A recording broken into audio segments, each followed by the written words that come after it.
নারী নির্যাতনের প্রতিবাদে আজও উত্তাল ঢাকা বিশ্ববিদ্যালয় সহ সারা দেশ। ধর্ষকের সর্বোচ্চ শাস্তি প্রকাশ্যে কার্যকরের দাবি। লরিচাপায় 2 পোশাক কর্মীর মৃত্যুতে বনানীতে সড়ক অবরোধ, 7 ঘণ্টা যানজটের ফাঁদে রাজধানী, নগরবাসীর ভোগান্তি।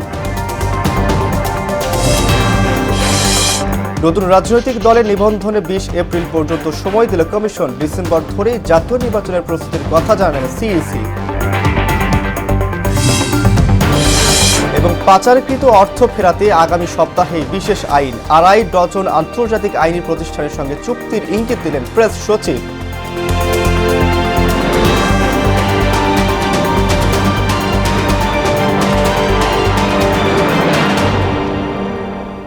আসসালামু আলাইকুম, সবাইকে মোহনা সংবাদে স্বাগত। শুনছিলেন শিরোনাম, সঙ্গে আছি আমি আব্দুর রউফ।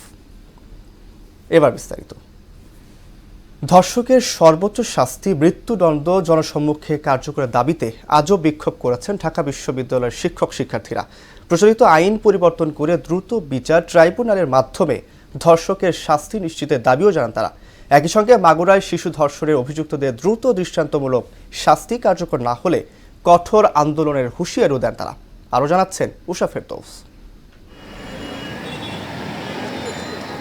মাগুরায় 8 বছরের শিশু ধর্ষণের ঘটনায় দেশ জুড়ে চলছে তীব্র ক্ষোভ বিক্ষোভ। অব্যাহতভাবে নারী ও শিশু ধর্ষণ, নির্যাতন, দলবদ্ধভাবে হেনস্থা ও নিপীড়নের বিরুদ্ধে রাজু ভাস্কর্যের পাদদেশে বিক্ষোভ করেন ঢাকা বিশ্ববিদ্যালয়ের শিক্ষক শিক্ষার্থীরা। এই সমস্ত নরপশুদের বিকৃত মস্তিষ্কের মানুষদেরকে ধিক্কার জানাচ্ছি। এটা ফাঁসি হবে না, ফাঁসি আমরা সবাই দেখতে পারি না। এর প্রকাশ্য বিচার হবে যেমন বিচার হয় মধ্যপ্রাচ্যের দেশগুলোতে। তারা বলেন, সামাজিক ও আইনি কাঠামো দুর্বল হওয়ায় অপরাধের ওপর নিয়ন্ত্রণ কমে যাচ্ছে, ফলে নারী শিশু নির্যাতন বাড়ছে। আসিয়ার মতো এরকম হাজারটা নিউজ চারিদিকে আছে, ভাইরাল হয়নি বলে কিন্তু ওদের নিয়ে কেউ কথা বলছে না। আমাদের স্লোগানে আসিয়া মেয়েটা শুধু রিপ্রেজেন্ট করছি না, আসিয়ার মতো সকল মেয়েকে আমরা রিপ্রেজেন্ট করছি। আমাদের বিচার ব্যবস্থা থেকে পার পেয়ে যাচ্ছে বড় বড় অপরাধীরা, তারা আমাদের এই বিচার ব্যবস্থাটি অবক্ষয় হয়েছে। ধর্ষণ ও নারী নির্যাতনের মামলার বিদ্যমান আইন পরিবর্তনের দাবিও জানান তারা। আদালতে স্পেশাল ট্রাইব্যুনাল বসিয়ে 15 থেকে 1 মাসের মধ্যে এই ধর্ষকদের বিচার করতে হবে। আমরা একটাই দাবি চাই, এই বাংলায় ধর্ষণের কোনো ঠাঁই হবে না। এতে অংশ নিয়ে শিক্ষকরা বলেন, দীর্ঘ সময় ধরে ধর্ষণ মামলার তদন্ত, ডিএনএ প্রতিবেদনে বিলম্ব এবং বিচারের দীর্ঘসূত্রিতায় বড় অপরাধেও আসামির জামিন হয়ে যাওয়ার মতো ঘটনায় দেশে অপরাধ বাড়ছে। বিশেষ করে এই ধরনের অপরাধের আইন আমাদের ধর্মে প্রকাশ্যভাবে পরিষ্কারভাবে বলা আছে, সেটার বাস্তবায়নে বিচার করতে হবে। আর যেন কোনো শিশু, কোনো নারী এইভাবে ধর্ষিত না হয়, তাহলে এই বাংলায় আর অহংকার করার মতো আমাদের কিছু থাকবে না। ফাঁসি যদি কার্যকর করা হতো এবং তাহলে এই ধরনের ঘটনা পুনরাবৃত্তি এত ঘন ঘন ঘটতো না। উষা ফেরদৌস, মোহনা সংবাদ, ঢাকা। বিচারহীনতার সংস্কৃতির ফলেই দেশে ধর্ষণের মতো বর্বরোচিত ঘটনা বেড়ে যাচ্ছে বলে অভিযোগ করেছেন বিএনপির সিনিয়র যুগ্ম মহাসচিব রুহুল কবির রিজভী। সকালে নয়াপল্টনে দলের কেন্দ্রীয় কার্যালয়ের সামনে দ্রুততম সময়ের মধ্যে মাগুরায় শিশু ধর্ষণকারীদের দৃষ্টান্তমূলক শাস্তির দাবিও জানান তিনি। এ সময় সবাইকে ঐক্যবদ্ধভাবে অপরাধীর বিরুদ্ধে সোচ্চার হওয়ার আহ্বানও জানান রিজভী। আজকে ধর্ষণের পরিমাণ বেড়ে গেছে, আজকে নারীরা নিরাপদ নয়। আজকে আপনার মেয়েকে স্কুলে পাঠিয়ে তার প্রত্যাবর্তন কিভাবে হবে? সে ক্ষতবিক্ষত হয়ে বাসায় ফিরবে, স্বাভাবিকভাবে বাসায় ফিরবে, তার কোনো নিরাপত্তা নেই। বনানীতে সড়ক দুর্ঘটনায় পোশাক কর্মীর মৃত্যুর জেরে ঘণ্টার পর ঘণ্টা যানজটের যন্ত্রণা পোহালেন নগরবাসী। ভোরে বনানী চেয়ারম্যান বাড়ি এলাকায় একটি লরির চাপায় 2 নারী পোশাক শ্রমিকের মৃত্যুর ঘটনায় প্রায় 7 ঘণ্টা সড়ক অবরোধ করে রাখেন নিহতদের সহকর্মীরা। ঘাতক ট্রাক চালককে আটকের খবরের পর দুপুর 1:30টার দিকে বনানীর সড়ক ছেড়ে যান বিক্ষোভকারীরা। সুরাইয়া মনির রিপোর্ট। সোমবার ভোর 6টার দিকে বনানীর চেয়ারম্যান বাড়ি ইউটার্নে লরি চাপায় মিনারা ও সুমাইয়া নামের 2 পোশাক শ্রমিক নিহত ও 1 যুবক আহত হয়। খবর পেয়ে 7টার দিকে ওই এলাকার 2 পাশের সড়কের অবস্থান নিয়ে বিক্ষোভ শুরু করেন তৈরি পোশাক কর্মীরা। এতে ঢাকা ময়মনসিংহ মহাসড়ক ও এলিভেটেড এক্সপ্রেসওয়েতে যান চলাচল বন্ধ হয়ে যায়। ঘাতক লরি চালককে গ্রেফতার ও কারখানার পাশে ফুটওভার ব্রিজ নির্মাণের দাবি পূরণ না হওয়া পর্যন্ত সড়ক না ছাড়ার ঘোষণা দেন শ্রমিকরা। আমরা উপযুক্ত বিচার পামু, তারপর আমরা ছাড়মু। ওই ব্রিজ তো অনেক দূরে, ব্রিজ যদি একটু সামনে আগাইয়া দিত আমগোর জন্য সুবিধা হইতো। যে অ্যাক্সিডেন্ট করছে এর ফাঁসি চাই, আর এই জায়গায় দিয়ে দিব, আবার ব্রিজ দিয়ে দিব।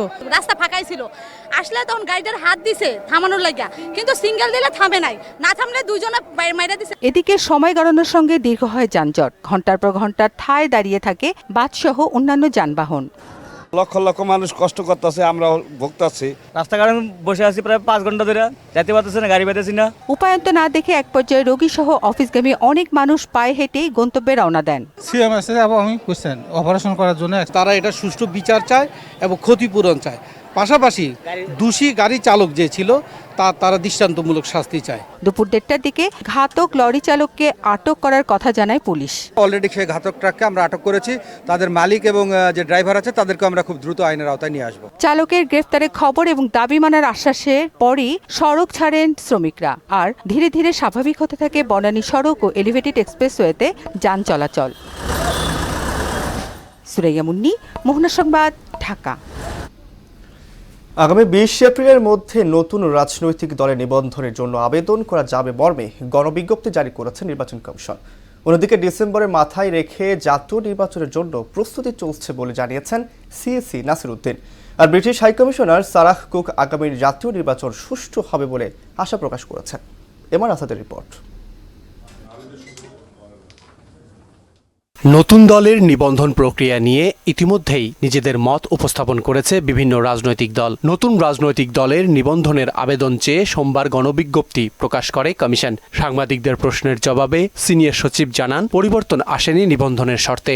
নতুন যারা রাজনৈতিক দল হিসেবে নিবন্ধিত হতে চান তারা আগামী 20 এপ্রিল 2025 তারিখ পর্যন্ত নির্ধারিত শর্ত পূরণ করে আমাদের কাছে আবেদন করবেন। আমরা সেটা পর্যালোচনা করব এবং তার পরবর্তীতে যে নিবন্ধন প্রক্রিয়া আছে সেটা সম্পন্ন করব। নতুন কোনো শর্ত এখানে আলাপ করা হয়নি, কোনো শর্ত শিথিলও করা হয়নি। এদিকে নির্বাচন ভবনে সিইসির সঙ্গে সাক্ষাৎ করেন ব্রিটিশ হাইকমিশনার সারাহ কুক। পরে সাংবাদিকদের তিনি জানান, বাংলাদেশের আগামী জাতীয় সংসদ নির্বাচন সুষ্ঠু ও অবাধ দেখতে চায় তার দেশ। The UK is supportive of the consensus building and reform process to help create the conditions for free, fair and inclusive elections here in Bangladesh. প্রধান নির্বাচন কমিশনার জানান, ভোটার রেজিস্ট্রেশন ও রাজনৈতিক দলের নিবন্ধন বিষয়ে জেনেছেন ব্রিটিশ দূত।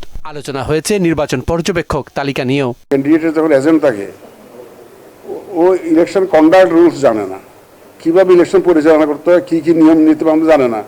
একটা পার্টির কর্মী বা একজন ক্যান্ডিডেটের পরিচিত বা কর্মী তাকে এজেন্ট হিসেবে নিয়োগ করে দিল, সে আইন কানুন কিছু জানে। তাদের যদি একটা ট্রেনিং এর একটা ব্যবস্থা করতে পারতাম, তাই এই কথাটা বলেছি। স্থানীয় সরকার নির্বাচন নিয়ে বৈঠকে কোনো আলোচনা হয়নি বলেও জানান নাসির উদ্দিন। যেহেতু একটা টাইমলাইন আছে আর্লিয়েস্ট ইন ডিসেম্বর, সেটাকে মাথায় রেখে আমাদের প্রস্তুতি আমরা যাতে নিয়ে যাচ্ছি, যাতে ডিসেম্বরে ইলেকশন হলে তো সে অক্টোবরে শিডিউল ঘোষণা করতে হবে। তো আমরা যাতে ওই টাইমলাইনটা মিস না করি সেভাবে প্রস্তুতি নিচ্ছে, এটা আমি তাদেরকে বুঝিয়েছি, তারা খুব অ্যাপ্রিশিয়েট করেছে। জাতীয় নির্বাচন নিয়ে বৈঠকে কোনো আলোচনা হয়নি বলেও জানান নাসির উদ্দিন। হুঁশিয়ারিটা বাজায় দিয়েছে যে ডিসেম্বর অথবা আগামী বছরের প্রথম দিকে, উনি তো ঘোষণা দিয়ে দিয়েছে অলরেডি। এমআর আসাদ, মোহনা সংবাদ, ঢাকা। Thank you. পাচারের অর্থ ফেরাতে আগামী সপ্তাহেই বিশেষ আইন করতে যাচ্ছে অন্তর্বর্তী সরকার। এজন্য 30টিরও বেশি আন্তর্জাতিক ল ফার্মের সঙ্গে চুক্তি করা হচ্ছে বলে জানিয়েছে প্রধান উপদেষ্টার প্রেস সচিব শফিকুল আলম। শেখ হাসিনা ও তার পরিবারের সদস্যরা পাচারের তালিকায় শীর্ষে আছে উল্লেখ করে বলেন, টিউশন ফির নামে অভিনব পদ্ধতিতে অর্থ পাচার হয়েছে। দুপুরে এক ব্রিফিংয়ে এসব কথা বলেন শফিকুল আলম। শামীমুজ্জামান চৌধুরীর রিপোর্ট। দেশ থেকে টাকা পাচারের ঘটনা বহু পুরনো, তবে অন্তর্বর্তী সরকার ক্ষমতা গ্রহণের পর শেখ হাসিনা ও তার পরিবার সহ আওয়ামী লীগের অনেকের নাম সামনে আসতে থাকে। এসব টাকা ফেরানোর বিষয়ে গুরুত্ব দিয়ে আসছে অন্তর্বর্তী সরকার। এক্ষেত্রে গেল সেপ্টেম্বর বাংলাদেশ ব্যাংকের গভর্নরের নেতৃত্বে 11 সদস্যের একটি টাস্ক ফোর্স গঠন করা হয়। ইতিমধ্যেই তদন্ত শুরু করা হয়েছে। সোমবার প্রধান উপদেষ্টার নেতৃত্বে বৈঠকে বসে টাস্ক ফোর্স। বৈঠক শেষে কথা বলেন প্রধান উপদেষ্টার প্রেস সচিব শফিকুল আলম। জানান, পাচারকারীর তালিকায় শীর্ষে আছে শেখ হাসিনা ও তার পরিবার। পাচারের ক্ষেত্রে নেওয়া হয়েছে অভিনব সব কৌশল। যে অনেক ছেলে মেয়ে বিদেশে পড়তে যায়, অনেক ধনীর ছেলে মেয়ে যায়, ইভেন মিডিল ক্লাস ফ্যামিলির ছেলে মেয়েও যায়। একটা কেসে দেখা যাচ্ছে যে ছেলে যে টিউশন ফি একজন তার চিলড্রেনের টিউশন ফি পাঠিয়েছেন 400 কোটি টাকার উপরে, 400-500 কোটি টাকা। মানে মানিটা লন্ডারিংটা কিভাবে হয়েছে দেখেন। পাচার করা অর্থ ফেরাতে আগামী সপ্তাহে নতুন আইন করা হবে বলেও জানান তিনি। কিভাবে এই টাকাটা ট্রেস করা যায়, কোথায় কোথায় টাকাটা চলে যেতে পারে সেই বিষয়ে আজকে আলাপ হয়েছে। মোট 11টা বড় বড় প্রতিষ্ঠান এবং ইন্ডিভিজুয়ালের, এবং ওইগুলোরও আজকে পুরো মিটিংয়ে এটার একটা পুরো চিত্র তুলে ধরা হয়েছে। সাবেক প্রধানমন্ত্রী শেখ হাসিনা, তার পরিবার ও তাদের স্বার্থ সংশ্লিষ্ট ব্যক্তি এবং প্রতিষ্ঠানের বিষয়ে, যেটা বিএফআইইউ এবং যৌথ তদন্ত দল, টাস্কফোর্সের মাধ্যমে যারা কাজ করছেন, বিএফআইইউ কাজ করছেন এবং একটা যৌথ তদন্ত দল কাজ করেছেন। নতুন বই বিতরণ, মাগুরায় ধর্ষণের শিকার চিকিৎসাধীন শিশুর সবশেষ অবস্থা জানান প্রধান উপদেষ্টার সহকারী প্রেস সচিব। শারীরিক অবস্থা খুব সামান্য উন্নতি হয়েছে, ওয়ান লেভেল 3 ছিল, আজকে সেটা 5 এর উন্নতি হয়েছে। শামীমুজ্জামান চৌধুরী, মোহনা সংবাদ, ঢাকা। দেশের বাইরের খবর। কানাডার নতুন প্রধানমন্ত্রী নির্বাচিত হয়েছেন মার্ক কার্নি। তিনি বিদায়ী প্রধানমন্ত্রী জাস্টিন ট্রুডোর স্থলাভিষিক্ত হলেন। স্থানীয় সময় রোববার প্রধানমন্ত্রী হিসেবে তার নাম ঘোষণা করেন লিবারেল পার্টির প্রেসিডেন্ট সচিত বেহরা। সদস্যদের ভোটে লিবারেল পার্টির নতুন নেতা বাছাই করা হয়। এতে মার্ক কার্নি 1,31,674 ভোট পেয়ে নির্বাচিত হন। আর তার নিকটতম প্রতিদ্বন্দ্বী ক্রিস্টিনা ফ্রিল্যান্ড পেয়েছেন 11,134 ভোট। এর আগে গত জানুয়ারির প্রধানমন্ত্রীর পদ থেকে পদত্যাগের ঘোষণা দেন জাস্টিন ট্রুডো। শেষ করব মোহনার সংবাদ, যাবার আগে শিরোনামগুলো জানিয়ে দিচ্ছি আরও একবার।